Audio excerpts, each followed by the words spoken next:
You asked for it. Here it is. It's a podcast from Apathetic Enthusiasm. In this episode, it's 2022, and that can mean only one thing. We've both started brand new hobbies, and we're going to talk all about it in this episode of Apathetic Enthusiasm. Yes, Happy New Year, 2022, the big 2022. It's finally here. We've all waited been so waiting long. for it. Yeah. We've all wanted it. We've all desired it. Since We've the dawn of lusted time. after it. Mm-hmm. That's right. Mm-hmm. Nostradamus says 2022 is a year where we bang till our hearts explode. Is that really? That's written in some sort of prophecy or something? Yeah, Nostradamus, he said that. But he's much more cryptic about it. Oh. It's not a literal translation. Literal translation. Have you they talked about it on Rounding the Bases last week, Nostradamus stuff. And Nostradamus stuff, it's like astrology. You can make it fit into whatever prediction you want. You could predict tomorrow night's dinner if you really dig deep into the Nostradamus backlog. I bet it's not Little Smokies. I bet it's not Little Smokies. Hello, everybody. I'm Travis. He's Brandon. Let's talk about Little Smokies, all right? We're getting ready to podcast. He's like, hold on, let me cook up some little beef smokies. And I was like, holy crap, that's exactly what I'm eating for dinner right now. And then I said, are you drinking apple cider too? And you said, no, I wish. But the thing is, you were cleaning out the refrigerator from New Year's and the holidays, and that's exactly what I was doing by grilling up some little beef smokies. That's right. Yeah, we did it pigs in a blanket style. They were delish. We had those on New Year's Eve. We did the smoky beef sandwich dog pork style. Dog as he pets the dog in his lap. Well, welcome everybody. Welcome to the first of our post 200s episodes celebration. Apathetic Enthusiasm. It's still a podcast. It's still happening. And if you're new here, welcome. We're so glad that you're here.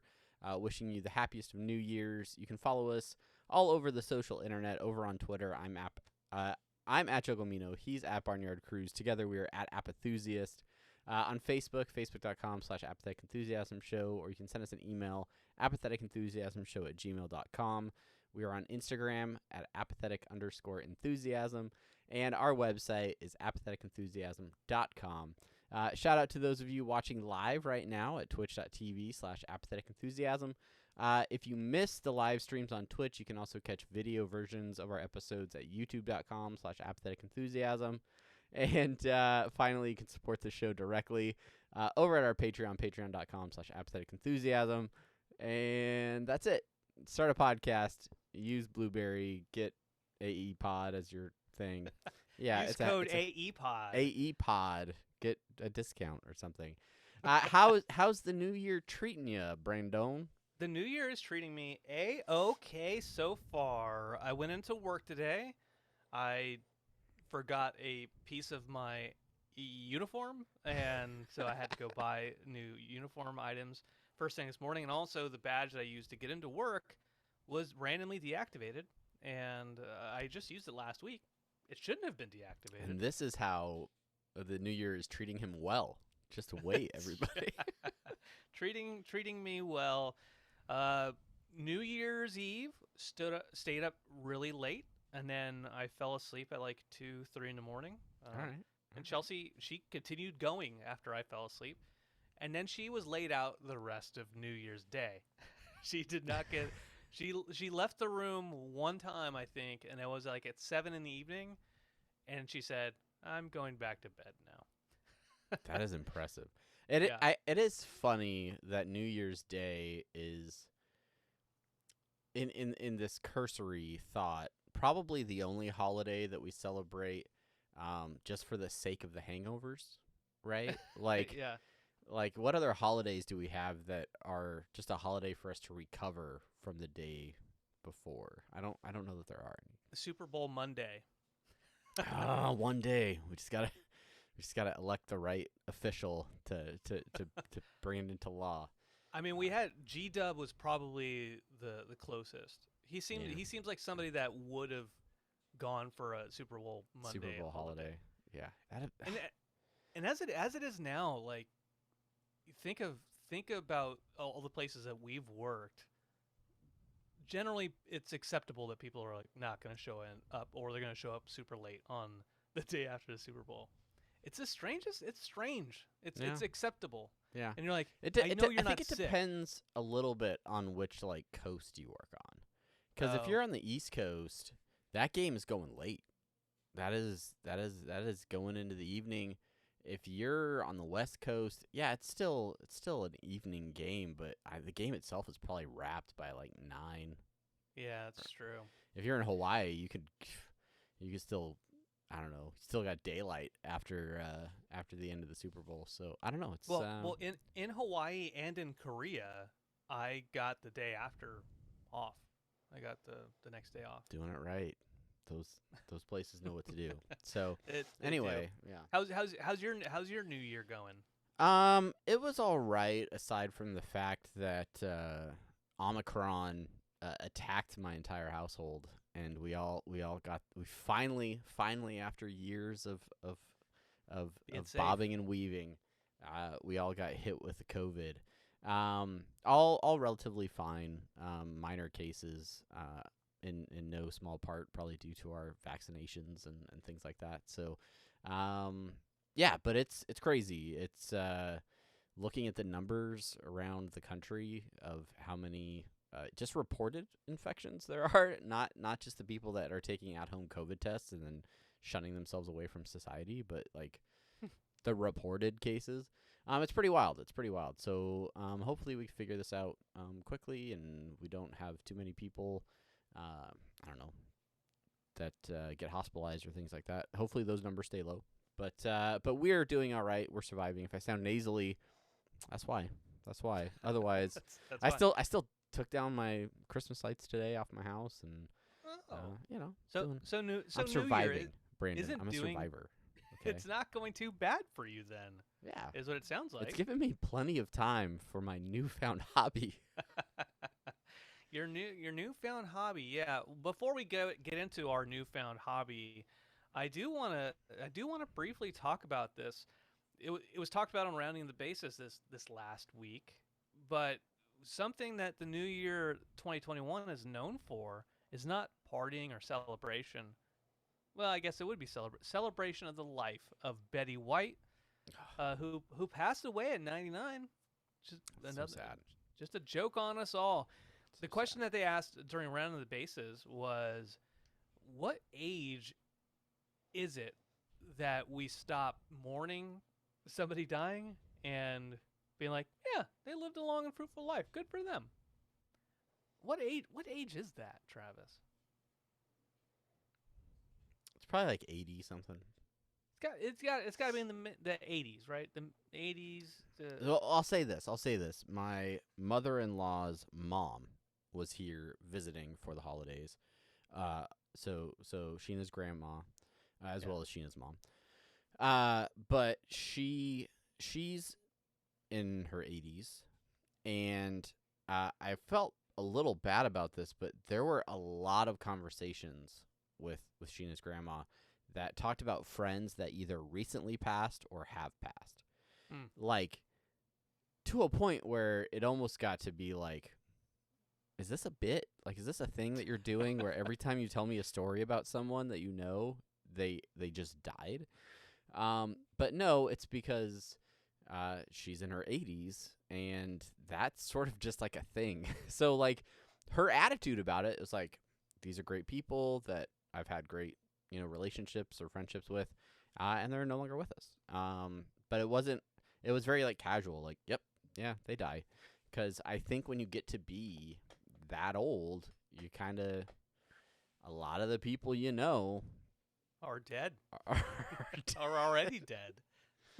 Yeah, so like, it's sad, but it's also like, yeah, let's celebrate a long and happy life, and then on to the next one. Done. On to the next one. Yeah, yeah. That's a good way of looking at it.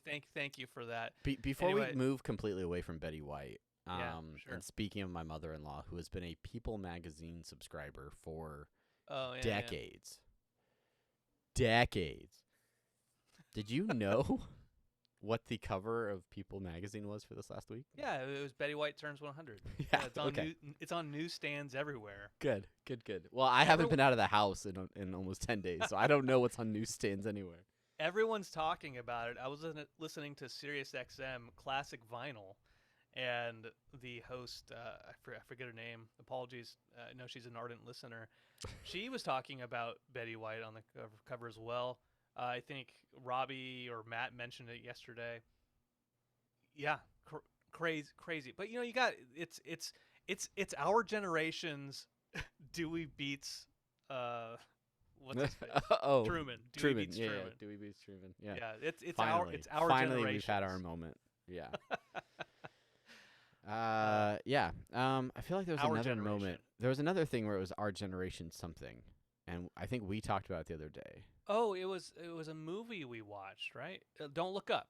Oh, don't Yeah, look up. Saying yeah, it was let's not- our generation's Dr. Strangelove. Doctor Strangelove, or how I learned to stop worrying and love. Yeah, before that's a great segue into that just briefly, because I know we both watched that. And then we'll Yeah. get into our main topic here in a second. But yeah, Don't Look Up was the Adam McKay directed film with Leo DeCap, Yeah. J Law. J Law, and a smorgasbord of other actors in a world where an asteroid is coming to destroy the Earth. Asteroid is coming to destroy the Earth. And Leo and J Law are trying to convince the Two world scientists that it's on its way. try to convince. Two brothers. And then a Mexican armada will cross attack. And you bet your bottom dollar that Things they have a get strong kicked into bond. high gear. Yeah. We need all your don't- Jan Michael Vincents for this one. Calling all Jan Michael Vincent's. I was watching a movie on Joe Bob the other night, and Jan Michael Vincent was in it, and that's all I could. That's all you can the think entire- about. That's it. Yeah. But anyway, Don't Look Up. Yeah, a satirical look at, some would say climate change. Others, I don't know, this pandemic that has been going on for a couple years now. But really just a look at how, especially in the United States, how the government and partisan leadership and our democracy and our media and how and even major corporations get involved in decision making for major crises, and how we as individuals are somewhat powerless in the big scheme of things to have an effect on that. And amazing cast, as you mentioned, and I thought it was very well done.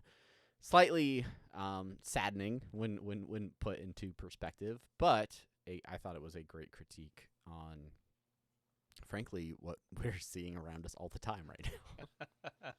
It was a very good movie. At one point in time, I paused it because our soon-to-be 10-year-old was watching it with us, and there's a part where somebody is talking about peer-reviewed science, and I had to pause it just to explain peer-reviewed science to him, so he understood why that character was saying. I think it was DiCaprio's character who was saying that, and it just.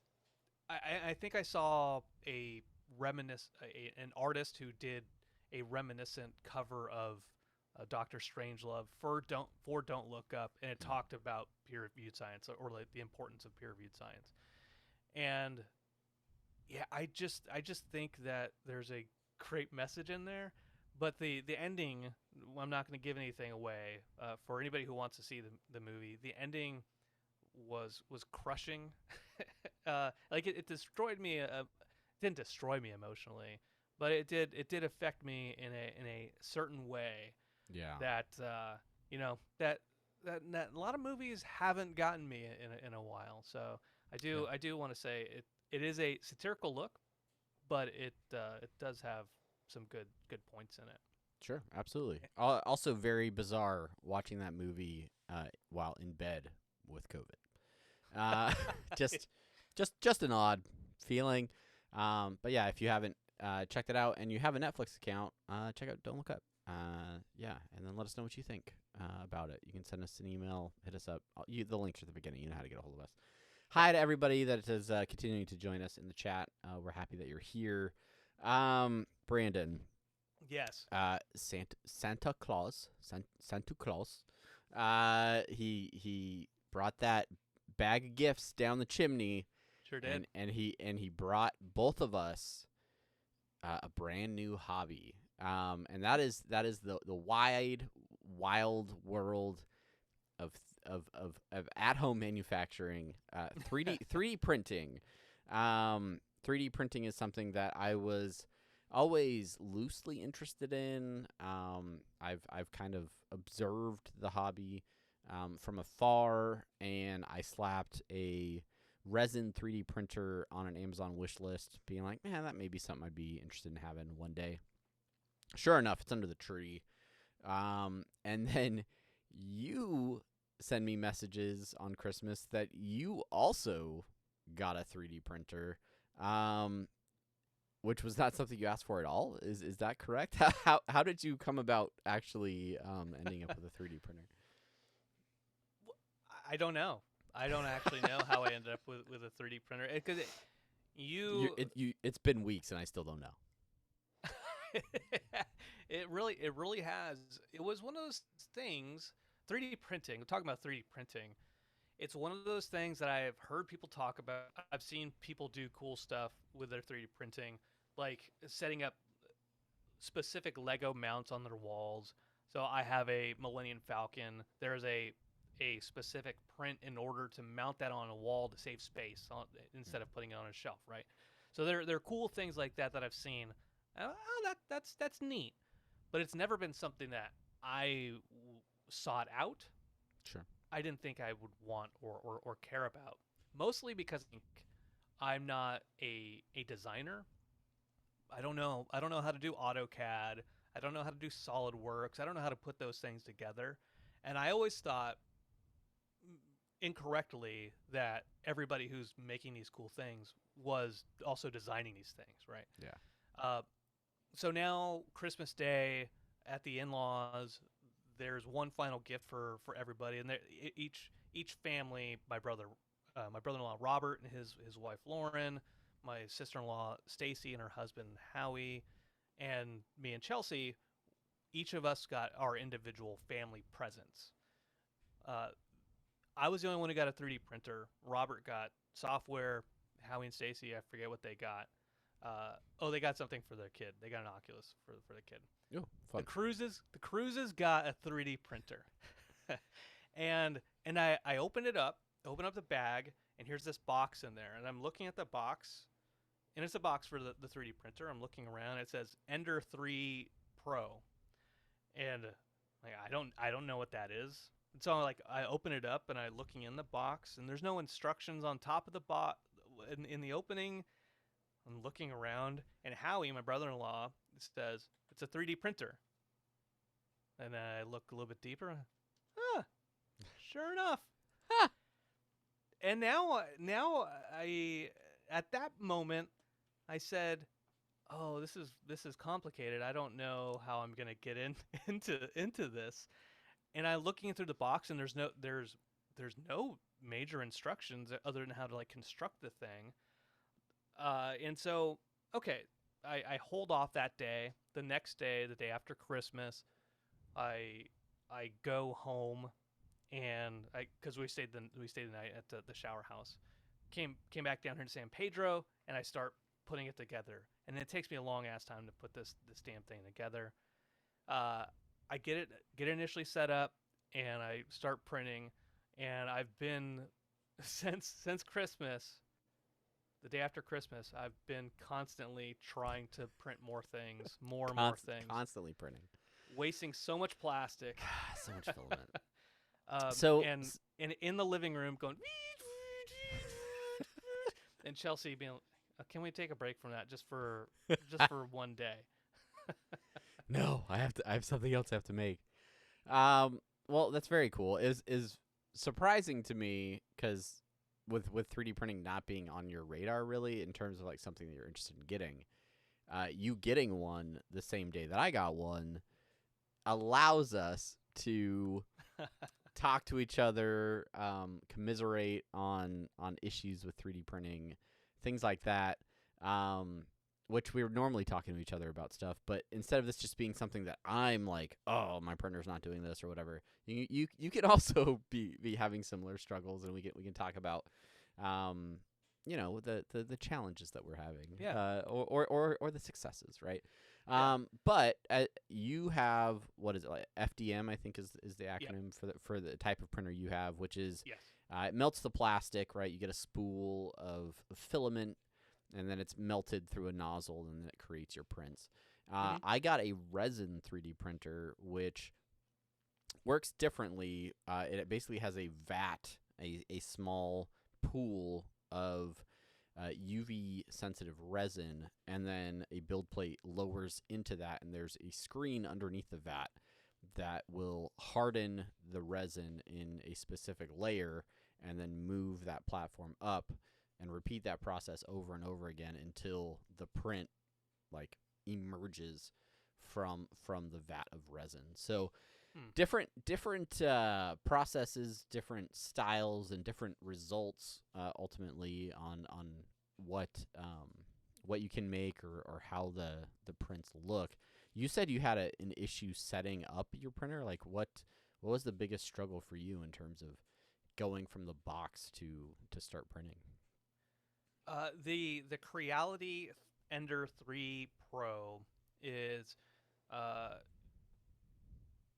the instructions were not super clear all the time, and so part of it was trying to figure out if I was doing it right. And so essentially you have two arms that go up, and you have a bed that the prints will go on, and there's like a sheet of some kind of plastic material, whatever. I don't know what it is. Silicone, whatever. And that moves. So there's three axes.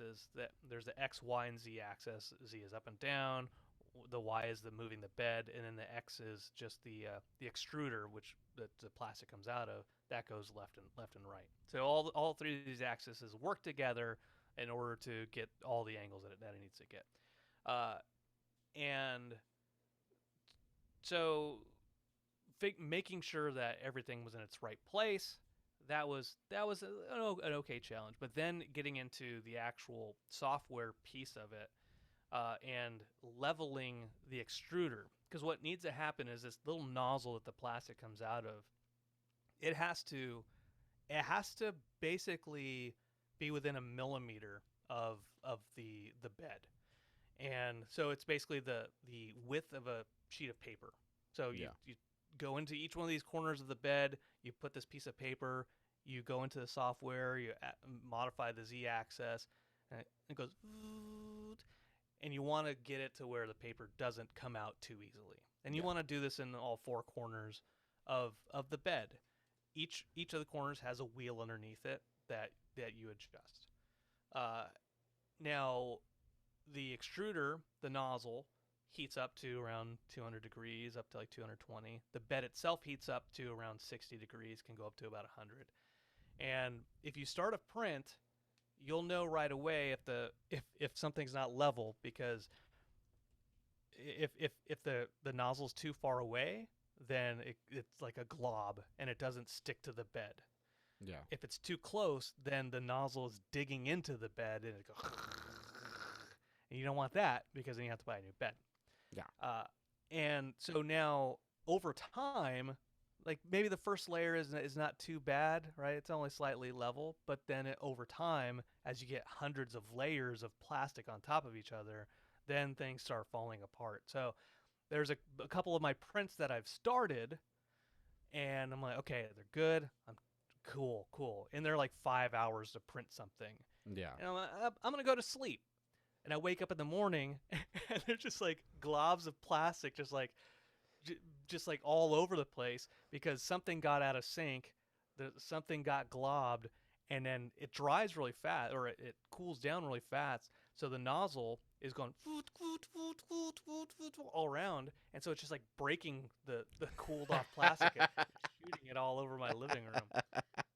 But that's that kind of stuff. It's the difficulty in leveling the four things. And I did buy an auto leveler, which is basically it's an attachment that goes right next to the nozzle, and so it will tell the system, okay, yeah, let's offset it. It's level here. It's not level in this corner, to kind of keep things quasi level. But I haven't gotten that shit to work at all, and that is extraordinarily frustrating. All right. Okay. All right. So I had, I think, maybe two or three failed prints when I first started with my resin printer, and I initially thought it was a leveling thing as well. Apparently leveling is important regardless of the type of printer you have. But because my print bed is a piece of metal that dips into a vat, it has sort of like a ball joint on it. So it's these two Allen screws, and you loosen those, and then you lower it down to, again, that about a sheet of paper's distance. You lower it down so that you can't pull a sheet of paper out of it, and then you tighten that up, and you should be level. And I did that like 3 or 4 times the first day, and my prints still were not sticking to that metal, so they were just kind of staying at the bottom of the vat and not raising out of the printer. Turns out my cure times, my base level exposure time was too short. So instead of melting plastic through a 200-degree nozzle, I basically just have an LCD panel that lights up for a certain amount of time to expose that layer, right?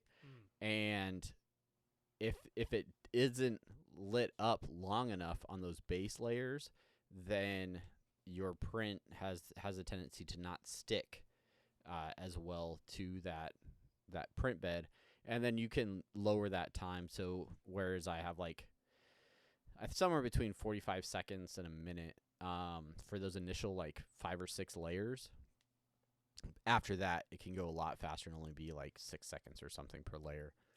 And then my prints have been coming out fine, and I feel for you, but I feel like I already have printer envy of like your style of printer a little bit, because there are things that I want to make that I'm like, no, there's no way I'm gonna try to make that in this printer. Like, no, it's either too small, or it's like I wouldn't want to make that out of resin. Like, that's something I would want to make out of like plastic and have a plastic version of it. So I don't know. It's weird.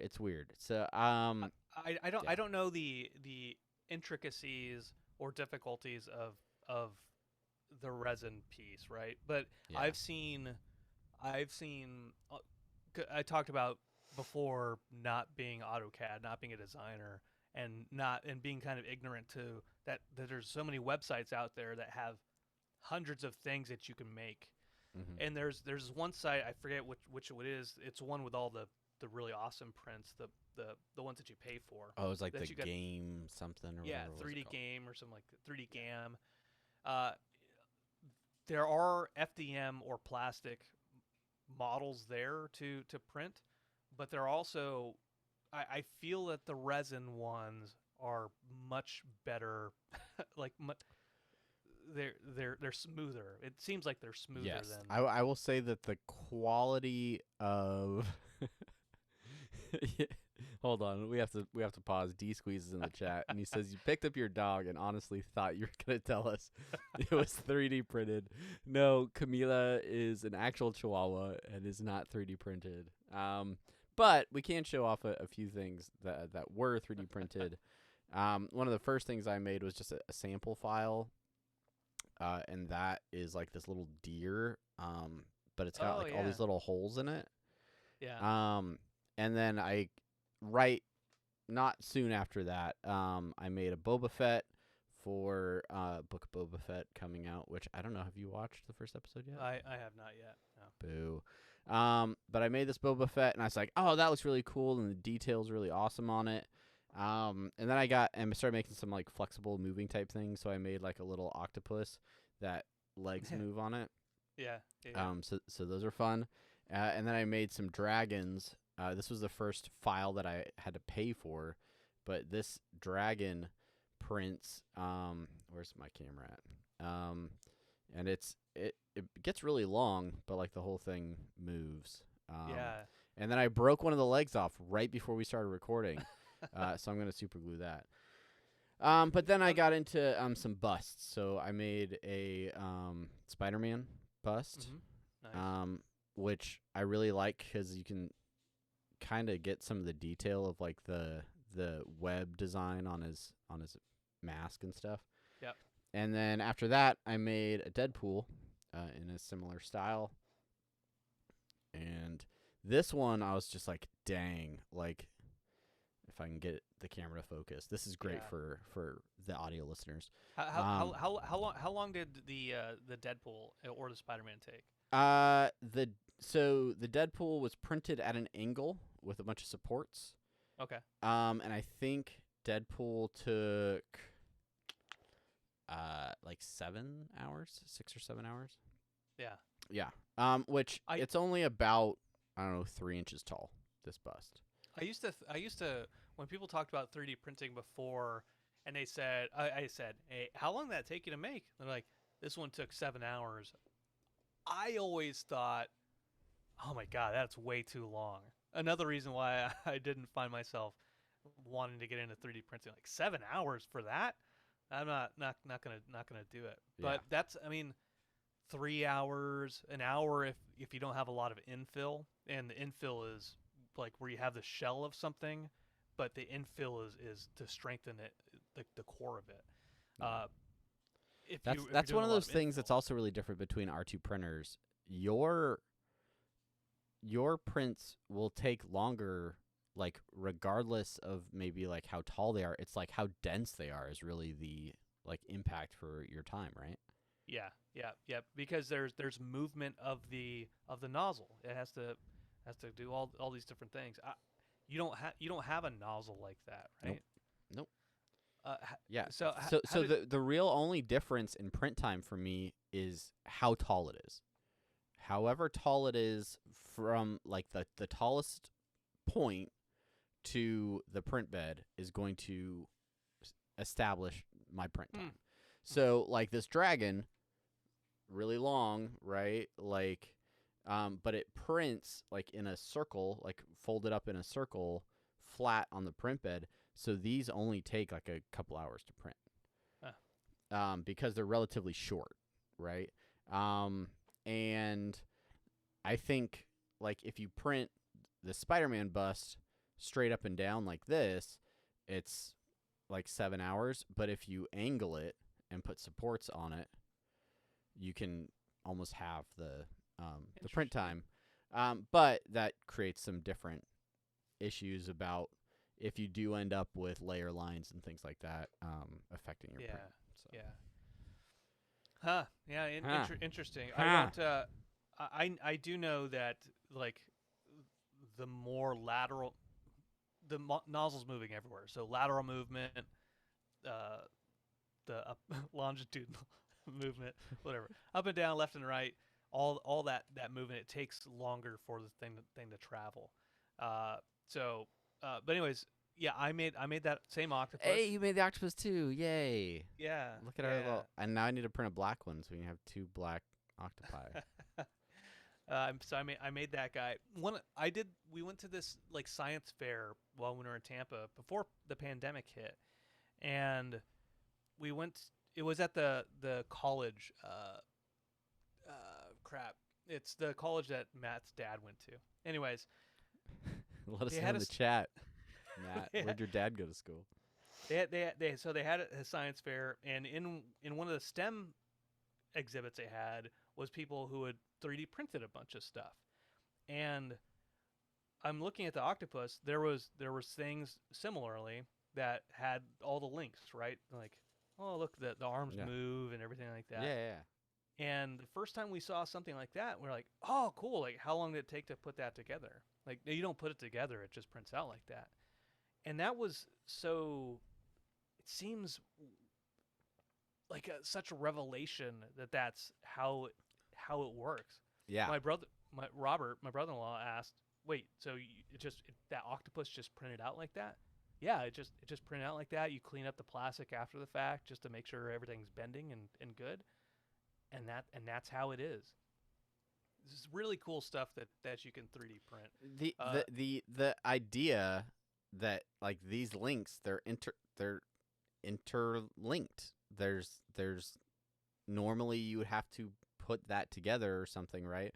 But because at one point these were only half of a piece in the process, right? And they were able to print in such a way that you're basically printing that linkage together. Yeah, no, that type of stuff is fascinating to me.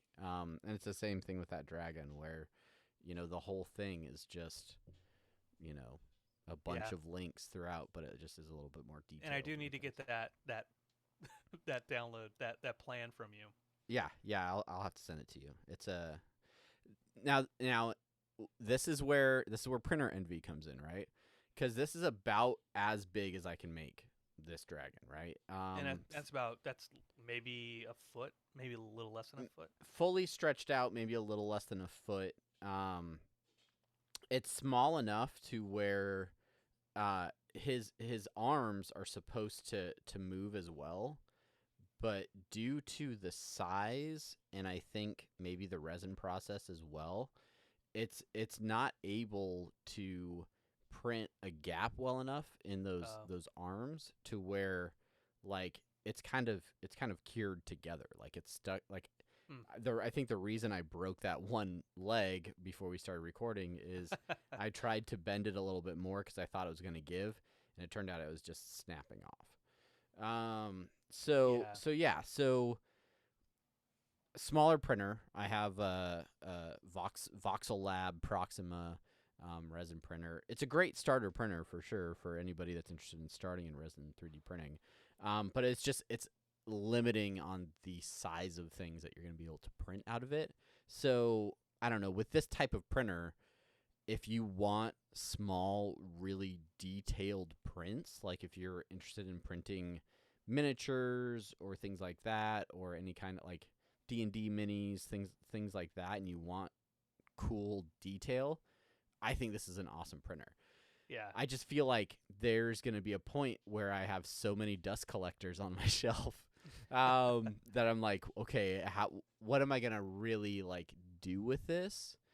And that's where there's so many cool practical things that you can make with a 3D printer that I'm just like, is resin printing the right idea for that? Like if you go on Thingiverse right now, one of the first things on the page is a headphone stand, right? It's basically a hook with some screw holes on it so that you can put a headphone holder on things. And I'm like, that would be perfect, like right under this desk. I could put these headphones on it or something, or I could put it over here, and I wouldn't just have to hang my headphones off this side of like my closet architecture that's on here. Yeah. But I'm like, I don't want to use half a bottle of resin like trying, to print this thing, and I'd probably have to print it in multiple pieces because of the size and the shape and things. Whereas with, an FDM printer, that's probably pretty easy to do and wouldn't take up like too much plastic. I don't know. I don't know what the comparisons are. Yeah, so maybe a spool of the PLA is the plastic that I'm using. A spool of PLA maybe costs $15-20. Okay. And since Christmas, I've printed a couple things out on the white PLA that came with the system, but since then I've been printing out nothing but this black PLA, and I still have at least half of it left. Yeah. I've been doing a bunch of stuff. You talk about practical things. One of the things I have a drum set in the back here, and whenever I want to play music with my phone, for the audio listeners, you're not going to see, but there's like a shelf. There's a little space in this bookshelf behind me that I just set my phone down on, and then I want to switch the song, and then I pick up the phone and I switch it around.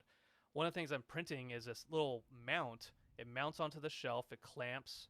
It has adjustable arms, and then there's a phone holder at the end of it. So I can turn. So the plan is to put it on there, mount the phone, adjust the phone so it's looking at me. So it's far enough out of my way, so I'm not going to hit it with drumsticks because it's over my hi-hat. And then if I want to change the song, I just boop, change the song right there. And then also I can see if I get notified if somebody's texting me or whatever. Because that's the other thing. If somebody texts me, I don't see it because it's face down or whatever. Yeah. So that's a practical thing, but that uses a lot of plastic, and even that I have not run into any supply issues. The biggest pain in the ass is just switching the colors. Yeah. And I'm just printing in pure black because I don't want to switch the colors again. That's why we have to get you a color switcher attachment where you can line multiple filaments into one machine, and it will automatically switch the colors, even mid-print. Do they have that for the Ender 3 Pro? I don't know. I know it's a thing. I know they have double extruders on certain models, but whatever. Anyway, the level that this conversation is going to get to when all of you guys leave the podcast. Just watch out. What was it? What was the first thing that you successfully printed? The first successful print I had was that little deer. This was a file that came with the printer. It's cool because it's got a lot of detail. The deer itself, the body is just like all these little holes and things. So yeah, right. It's not like a solid thing. But I did print it like really small, and I realized like it's got the name of the printer company, Voxelab, on the base, but it's printed in reverse because one of the one of the settings on my software had it mirrored for some reason, and I didn't realize that until the next day. I think because then I printed this octopus, and I was like, oh, this octopus doesn't care. It's it's symmetrical. It doesn't care if it's reversed or not, right? So the octopus looked fine, and then I think even printing. No, I think this Boba Fett printed correctly. I'd already figured it out, but I was printing Council of Ricks badges, right? So. Yeah. So I found a file to print the logo for the Council of Ricks, and the first one that I made was mirrored. It was backwards, so it was small and the R was backwards, and I was like, oh, okay, learned my lesson there. But again, height is the only factor in print time, right? So these are really thin. Oh yeah, look at that. So I can print these really fast. So I don't know if this is something we should do a giveaway for. You can print basically a dozen cookies. You can print a bunch of them in one go, right? Oh yeah. If as many as you can fit on the print bed. And it'll be much faster. Yes. Than my nozzle printing. Yes, and the quality will be very clean. These. Yeah.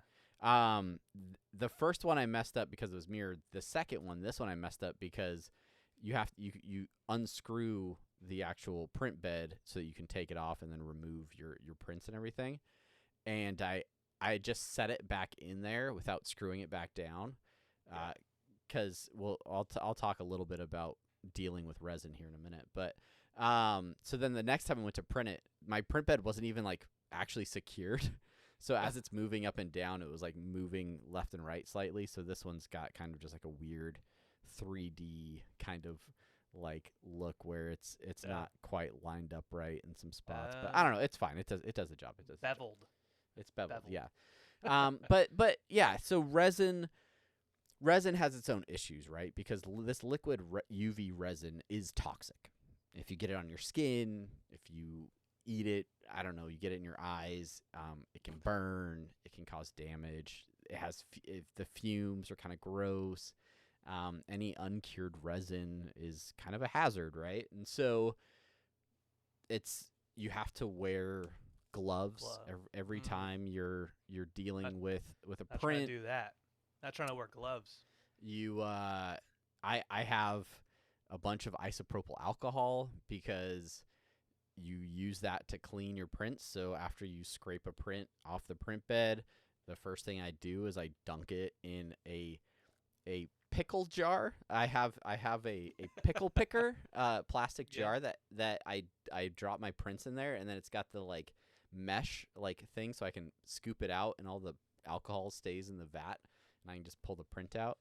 And then after you've cleaned it, then you still have to do like a final curing. So if it's a sunny day, you can just stick it out in the sun to make sure that it's all fully hardened. But if you're doing prints at night or you're doing on a cold or cloudy day, then you have to cure it another way, which is for now until I go and buy my own curing station on Amazon, is taking my daughter's UV fingernail curing light for like gel nails or whatever. And I took a box and I lined the inside of a box with aluminum foil, and then I drop my prints in there, and then I just like I bought a UV flashlight too, but I'm between the two of those trying to cure my prints with that. I don't think it's quite doing the job as well as it could. As all your prints are melting. Yeah. They're doing fine. They're doing fine okay. so far. Fair. But yeah, I don't know. That's the biggest sort of deal for me is dealing with the resin itself, which honestly, as you have successful prints and as things are working and as you get more used to working with it, it's less and less of a pain. But that first day when like my first 3 prints didn't work and I was having to like clean out the vat and stuff to try and deal with these stray bits of resin and things, that was definitely a pain. I did not enjoy it that first day. I don't have to worry about any toxic things. I just have to worry about plastic shooting all over the place. One of the things that I found out about talking about not having instructions, not having clear instructions or how to use the device, the bed has it's a magnetic sheet of plastic or whatever it is, right? Yeah. And you can take that off. I didn't know you could take that off.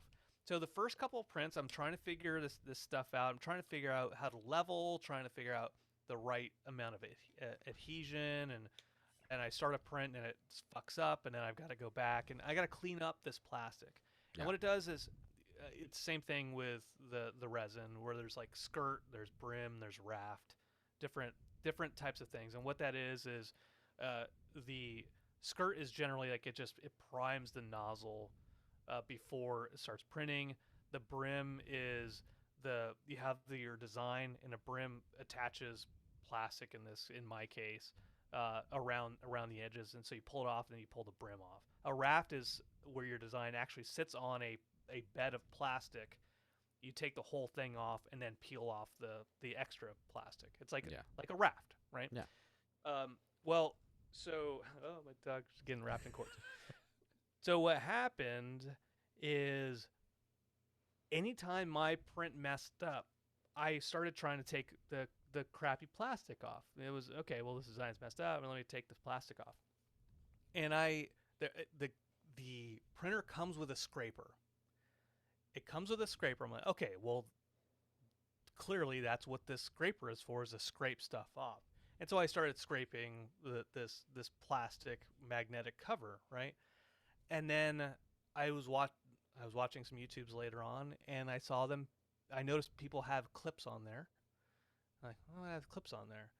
And then I realized, oh, you can take this thing off, and then you bend it, and that helps get the plastic off.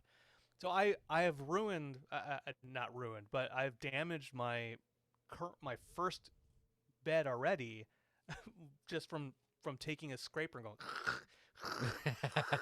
like, am I taking plastic off, or am I taking the actual cover off? So that was kind of a frustrating thing. Yeah, mine comes with a metal scraper, because once your print sticks to that metal, it sticks, right? Like and for you to be able to get that off of that metal print bed, you really got to kind of get after it with like a metal scraper to create that separation, which it can be tough. And I already bought a glass bed rather than the magnetic bed to put on there. How Because, much have you already invested in this hobby you didn't know you wanted 2 weeks ago? like $30. Oh, not too Well, no, well, sorry, for attachments. But I also bought a new X-Acto knife, paints, bought a bunch of paints. bad. Yeah. I bought some stuff for that. So my first print was one of the test ones that came with it, and it's like a heart-shaped box. Oh, heart-shaped box. I didn't realize it was a heart-shaped box at first. I just chose the design and put it in the software, and then it created it. And then by the time I was done, it's like, oh, hey, look, it's a heart. And when I talk about the raft, And you didn't give that to Chelsea. You're like, here, I made you this. Oh. I did okay. Give this to Chelsea. I was like, here you go. I was thinking of you. But so the raft was still attached with it. I didn't realize a raft came off of there. Yeah. I just thought that the bottom of the design was just really shitty.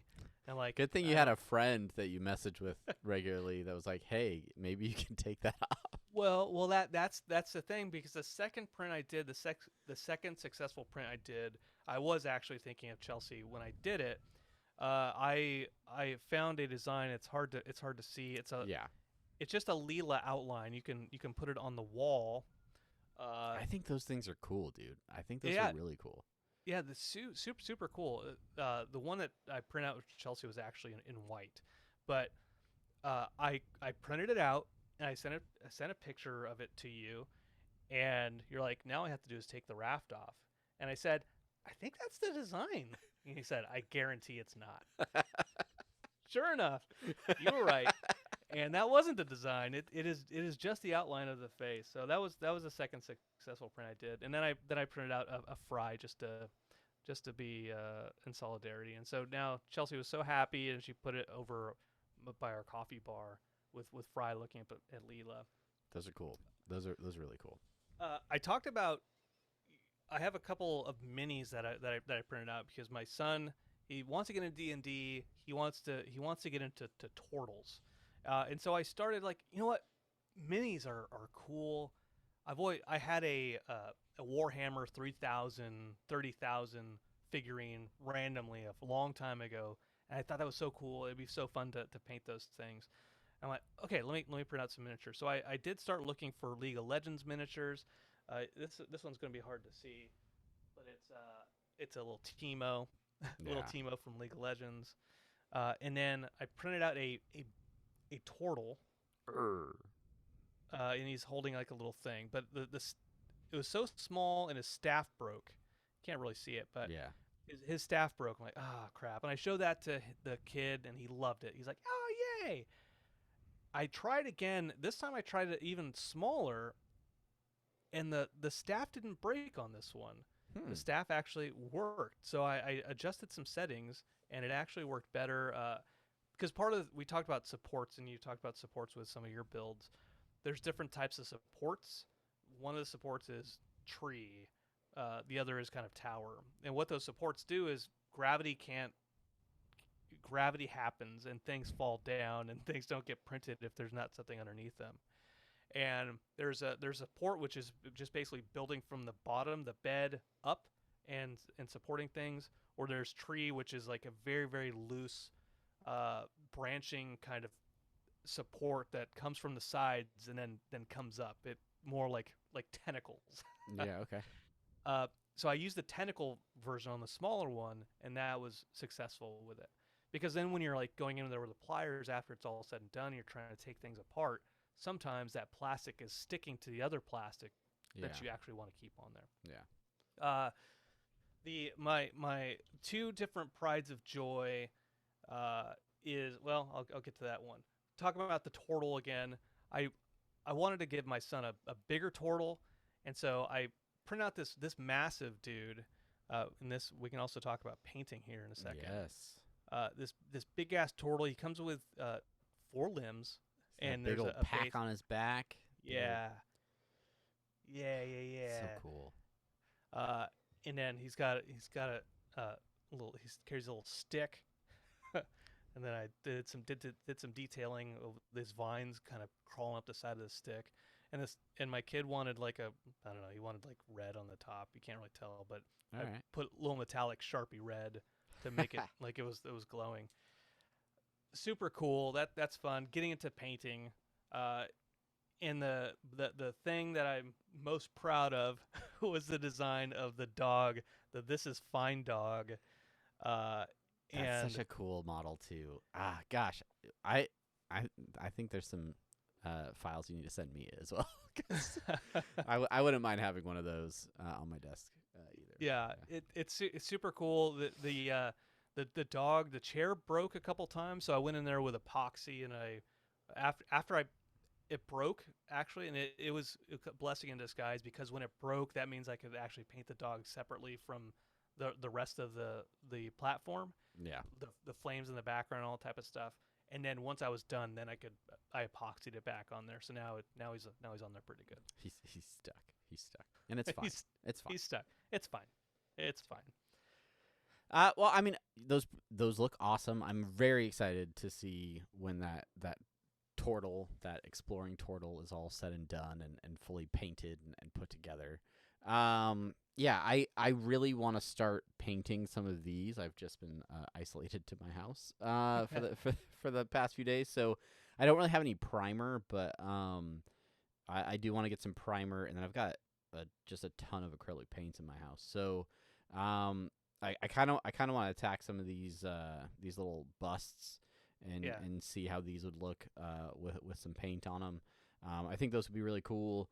And yeah, I don't know. I think there's part of me that just wants to make just a bunch of minis and just try painting them and see how it goes. I've got coworkers that are into Warhammer that already are aware that I have a Resin 3D printer, and they're like, "Well, have I got an offer for you?"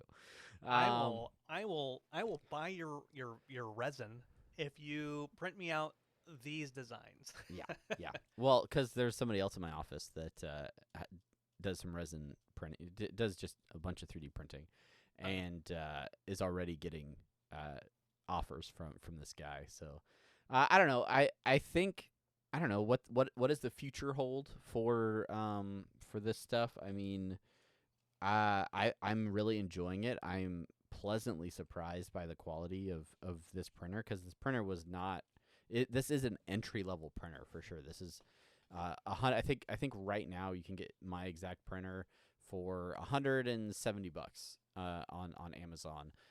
Normally listed for $250. It's on sale, $80 off. I think it was even less than that to get it under the Christmas tree. So pretty cheap. I mean, I think to kind of get into resin printing. I don't know how much your printer was to start, nor will I, But I mean, I think it's like $200 to $300 or something like that. yeah.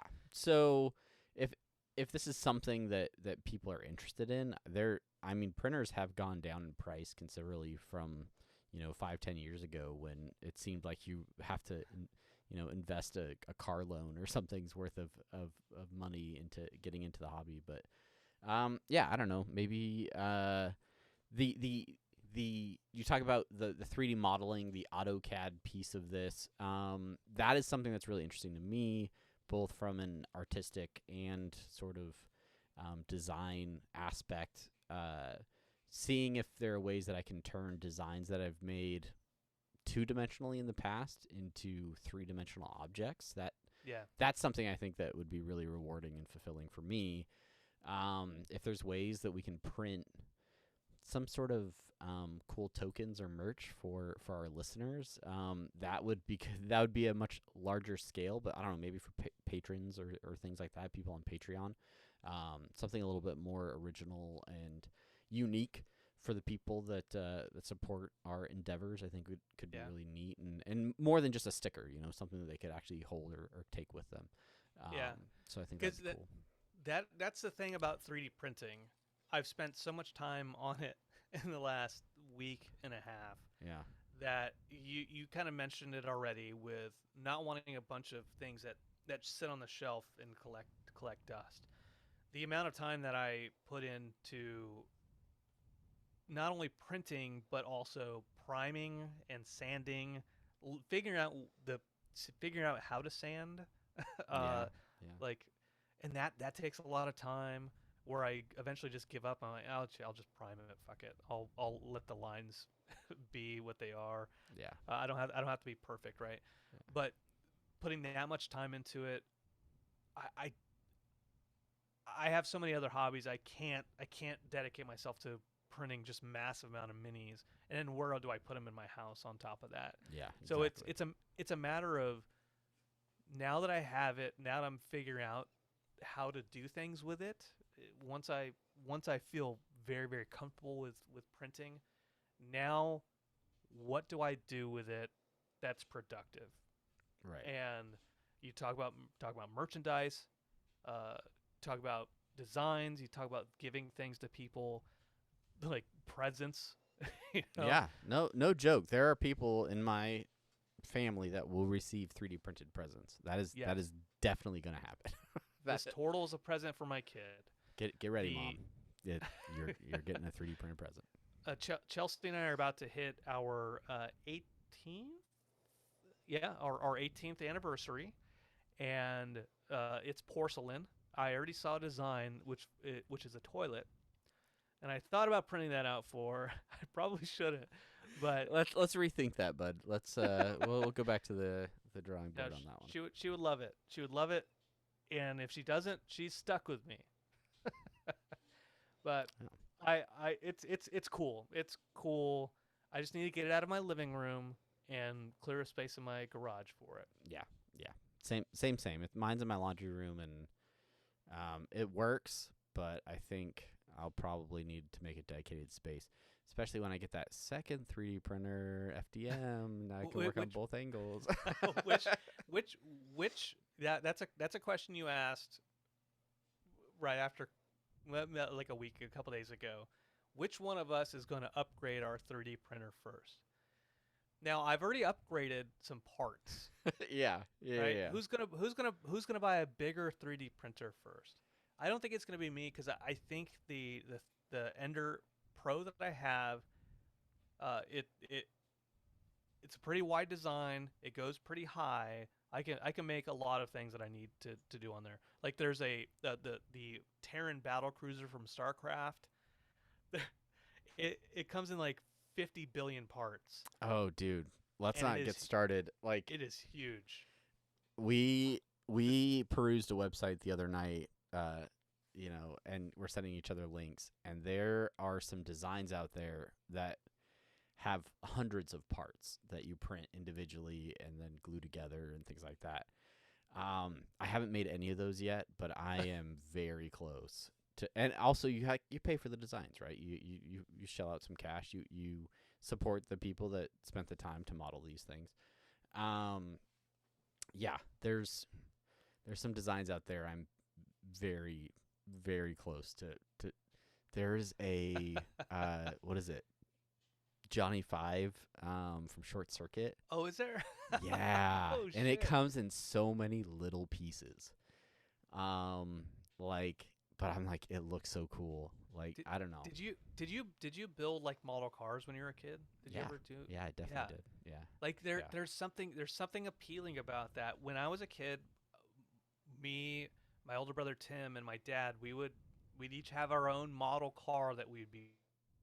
And my dad was advanced, and he would take the car and he would take the X-Acto knife and cut off the extra little edges, and then he The would glue and the paints and prime it, spray paint it, get the tester enamel paints and paint things, and his car would be awesome.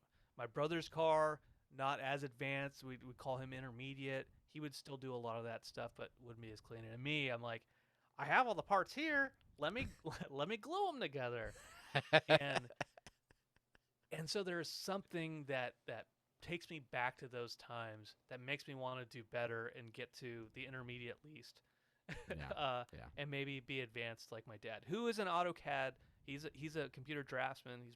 He's done that for years. Make us some SolidWorks, stuff, Dad. AutoCAD. Yeah. Yeah. So Yeah, for sure. There's part of it. There's part of that takes me back to being a kid that I really enjoy. Yeah. Even painting this stupid turtle. Yeah. I don't know. I built a small Lego set that I got for Christmas as well, and there's something about that active rest. I heard somebody on Instagram talking about this, but like they were doing one of those little like perler like painting type things where you like have the little like I think it's called diamond painting or something, where there's like these tiny like gem sticker things, and you make basically like a mosaic out of these things. But it's one of those things, it's like a puzzle, right? When you're putting a puzzle together, like you're relaxed, it's rest, it's kind of like it's but you're doing something. You're active, right? So like it's not stressful. You can decompress while you're doing it, but you're not just sitting there like watching TV or something. You're doing something active. I feel like building a Lego set, building a puzzle, or even like printing or painting like these miniatures, things like that, are all things that kind of help in that vein of, you know, you can decompress, you can relax, but you're also making something cool. So yeah, I can't wait to get some primer on some of these guys. I can't wait for you to watch Book of Boba Fett so that we can talk about it in an upcoming episode. And yeah, and stay tuned, because this is now a recurring segment on the show. What we printed. Week of printing. This week in printing. But yeah, all right. So I mean, outside of that, getting into some 3D modeling. Well, the jury's still out on which one of us will get a second printer first, and look forward to the Apathetic Enthusiasm Etsy page coming up here, in the near future, when I need to start selling some of these miniatures, because they're taking up too much space in my house. Oh, also, I printed out a little attachment to my Ender. It puts all the little holds tools all your in tools. it. Yeah. So cool. So I printed nifty. I printed a spout. I printed a spout that snaps onto my vat so that I can pour the leftover resin out easier. Eventually, I'm gonna print out a wire protector for the back of my cords on the Ender, so they don't get caught. It's good. It's good. We need to work out a deal where best laid plans. where we print each other stuff that doesn't make sense to print on our own printers. Yeah, So like maybe you send me a bunch of STL files of miniatures that you want in a higher quality, and then I'll send you like some files for some like tools that I need produced. The one thing about fill too, the plastic fill, is I talked about that phone mount a little bit earlier. There's a screw, a fairly thick screw that prints out, and I screwed it in. And what the screw does is there's a ball joint, and it holds the ball in place. So I was tightening it, and it started tightening up against the ball, and then the fucker snapped. And so now the screw is in there. And it's not leaving. It's not leaving, but it's at just the right tightness to make sure that ball doesn't move, but I can still adjust it if I need to by force. All right. Anyway, the point is, if I used more fill in that screw, it would have been stronger and it wouldn't have broken so easily. Yeah. These are the things we learn. We're only a week into the hobby, Brandon. There's so much more to learn. And we're almost done. Yeah. All right. Well, if you have questions for us, we're not experts. Go to YouTube. But if you have any other questions about our 3D printing endeavors or anything else that we've been up to, we're excited for a new year, new opportunities, and for these shelves behind us to fill with 3D printed objects. I'm already rethinking how I have some of these shelves organized. So I need to print out more shelves. There we for go. my 3D printed thing. Yeah, there's designs for these like hexagon shelves for miniatures that you can print out these, then they like interlock and stuff. Again, not something that would make sense for me to print in resin, but if I had the plastic printer, I found a little attachment, a little tool where you can put miniatures on it, so you can turn it to spray paint. All right. See, these little things. And on that note, that's gonna do it for this week. Thank you guys. If you got through that, kudos. Good for you. Kudos. We were interested in it. This was just our opportunity to talk about 3D printing for a week, but to each other. Yeah, and we'll probably do more of it in our Twitch post show for whoever is still watching us over on twitch.tv/Apathetic Enthusiasm. Thank you guys so much for joining us. Hope you have a great week. Until next time, I'm Travis. And I'm Brandon. Thank you so much for listening. Bye. Bye.